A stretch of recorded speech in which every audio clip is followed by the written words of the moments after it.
The Hungry Crow. There was a crow in a jungle. His name was Clony. One day he was very hungry, as he didn't eat anything for last 3 days. He was searching food in all over the jungle. While searching for food, he reached near to the sea. He saw an oyster lying on a beach. His eyes got wide as he saw that oyster.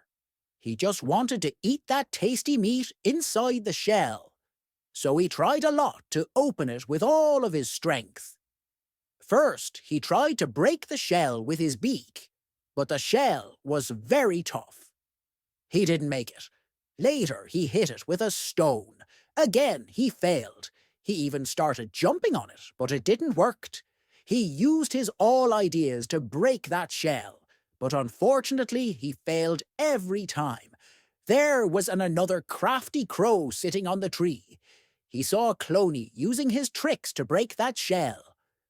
The crafty crow came by and said, "My friend, may I offer you some good advice? I think you pick this hard oyster in your beak and fly as high as you can and drop it onto a rock with force, so that as it touches the rock, it breaks in pieces, and you can have its tasty meat." Hungry Clony thought that it is the best way to have this oyster's meat.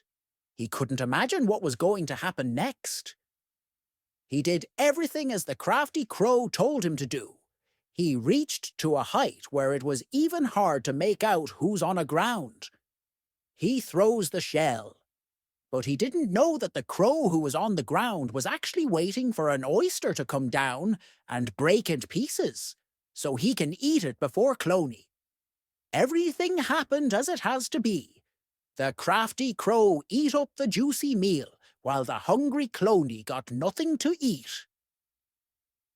Moral of the story: one who is helping us is not always trustworthy. He may only be helping himself.